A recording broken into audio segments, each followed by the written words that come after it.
भाइ साथीहरू, सबै मेरो साथीहरू देश विदेश आफ्नो आफ्नो देशबाट पनि मेरो साथीहरूले मलाई है कमेन्ट लाइक गरिदिनुहुन्छ है।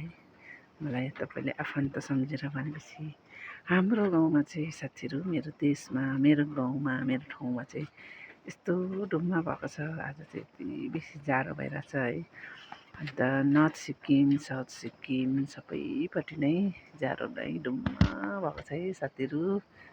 ल साथीहरू, तपाईँहरू कुन जग्गाबाट हुनुहुन्छ मेरो साथीहरू है। अनि आज चाहिँ हाम्रोमा चाहिँ एकदमै जाडो छ है साथीहरू, एकदमै जाडो छ। ल है साथीहरू, तपाईँ सबै सन्चो सुबिस्ता नै हुनुहुन्छ होला है। ल है, म पनि ठिकै छु, हजुरहरू पनि जति नै हुनुहुन्छ होला भनेर मैले पूर्ण आशा गरेको छु है साथीहरू।